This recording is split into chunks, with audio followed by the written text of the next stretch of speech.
Let's dive right into this explainer, because today we are tackling a deeply frustrating, incredibly heavy human experience.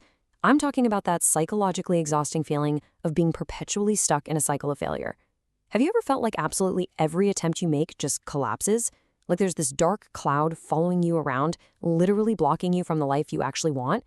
Well, today we're going to unpack exactly how our behavioral patterns create what feels like internal curses, and more importantly, how we can actually break them. Now, if you ever catch yourself thinking things like, I always fail or I ruin everything, you really need to pay attention. These types of internal scripts often lead people to conclude that their lives are just fundamentally flawed at the root. I mean, think about it. When you repeatedly start things and abandon them, or accidentally damage relationships, or self-sabotage big opportunities, it is so incredibly easy to just adopt these phrases as your permanent identity. You start believing you are the problem. But as our source material points out, saying I always fail doesn't just describe your reality, it actively reinforces it. It's literally the pattern writing the script.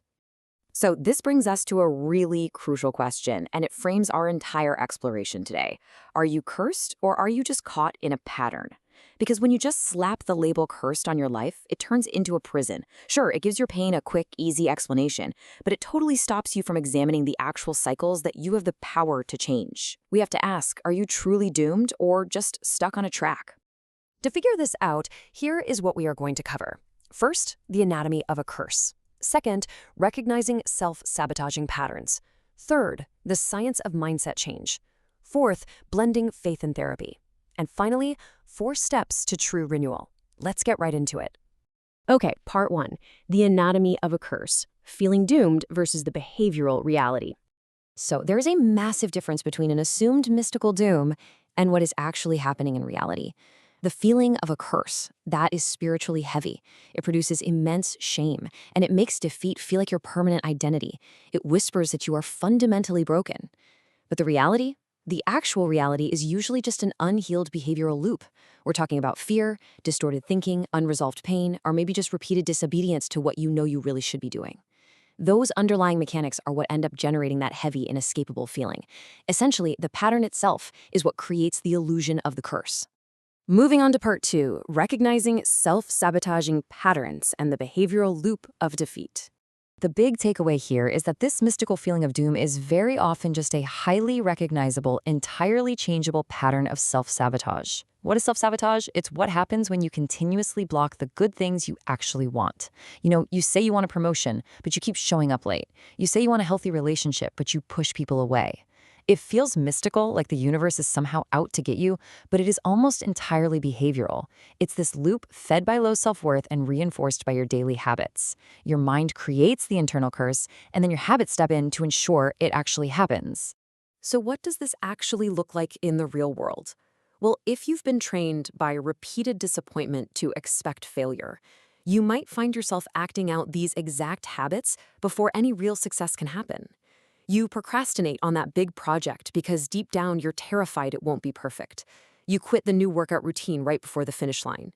You subconsciously pick the wrong partners. You make impulsive financial choices. Or, and this one is incredibly common, you withdraw the second things actually start improving. Why? Because success feels unfamiliar and terrifying. It's like you break it before it can break you. Now, the biblical framework confronts this self-sabotage head-on, emphasizing that transformation has to begin in the mind before it ever becomes visible in your behavior. This verse from Romans isn't just some nice, comforting sentiment. It's an operational directive. It's active. You literally cannot change your outward habits without first confronting the destructive inner narration and the lies you've been agreeing with. If you want to stop that behavioral loop of defeat, you have to ruthlessly renew the mind that is ordering those behaviors in the first place. All right, part 3, the science of mindset change, and what research actually says about transforming our beliefs. Let's look at the data here because it's fascinating. These studies show that shifting your beliefs is entirely scientifically possible, but it takes targeted focus. The 2022 and 2023 studies show us that mindset interventions absolutely work, but they require what researchers call high implementation fidelity. In plain English, you have to actually do the work consistently. You can't just try on a new mindset for an afternoon and expect your life to change. And that 2024 study on stress mindsets, it reveals that while a brief intervention can shift your mindset, that shift will vanish into thin air if you don't embody it in your everyday choices. So The huge takeaway here is that you can't just passively listen to a new truth. You have to live it out daily for the transformation to become permanent. Changing what you believe absolutely changes how you live, for sure, but it isn't magic. It has to be real, it has to be repeated, and it has to be applied in your physical behavior. The internal curse only breaks when your daily actions prove it wrong. Which brings us to part 4, blending faith and therapy, and why medicine and faith are definitely not enemies. I absolutely love this quote because it captures such a healthy, integrated approach. Sometimes we get stuck thinking we just need to pray harder, or somehow muscle through the pain. But seeking a professional opinion isn't a lack of faith at all. It's actually a super wise step in identifying your blind spots. You see, when you're stuck in shame and self-sabotage, your own mind normalizes the exact things that are hurting you. You can't see the forest for the trees. Having a trained outside perspective is sometimes exactly what you need to separate facts from feelings and to realize you aren't cursed. You just need the right tools to heal. It's really helpful to see how these different tools do different but equally vital jobs. Think of therapy like looking in the rearview mirror. It processes pain, looks backward, and helps you understand the why behind your core beliefs. It untangles the roots of that perceived curse. Coaching, on the other hand, is like looking through the windshield. It's oriented toward the future. It focuses on the goals, the habits, and provides that disciplined accountability to help you take the exact right action steps to overwrite your old habits. And when you combine an accurate spiritual diagnosis with structured change work, that is a total game changer. It ensures you aren't just putting a Band-Aid on the symptoms, but you are completely rebuilding your foundation. This should be super encouraging, honestly, because it means you are not powerless. You have access to this multifaceted support system. God can use scripture, prayer, therapists, doctors, and coaches, all working together to help you completely renew your mind and shatter those patterns holding you back. Finally, part 5, 4 steps to true renewal. Let's look at a really practical response to breaking this cycle.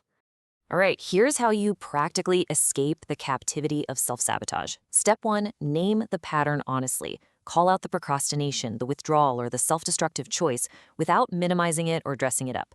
Step 2, test the interpretation. Is it actually a curse, or are you just operating out of fear and past hurt? Step 3, replace that inner script. Actively reject the lies you've been telling yourself about who you are. And finally, step 4, require obedience in small steps. Don't try to overhaul your entire life by tomorrow morning. Just take one small obedient step today. That is your practical roadmap back to freedom. These anchor texts are basically your new mental filters. They remind you that not every fear deserves your obedience, and not every failure is some grand prophecy of your future. You are not supposed to live under the tyranny of every internal accusation that pops into your head. If a thought tells you that you're cursed, you know what? You don't have to invite it in for tea. You have to learn to identify those destructive lies, literally take them captive, and actively replace them with the actual truth. So I want to leave you with this final question to really chew on. Will you continue interpreting failure as your permanent identity, or will you let your mind be renewed? The choice is entirely yours. You can stay imprisoned by a label, or you can take the daily, highly practical steps toward total renewal. Because at the end of the day, the deepest issue isn't whether you feel cursed right now, it's whether you're willing to do the structured, repeated work of changing the pattern that created that feeling in the first place. Thanks so much for joining me on this explainer. Now, go take that one small step today.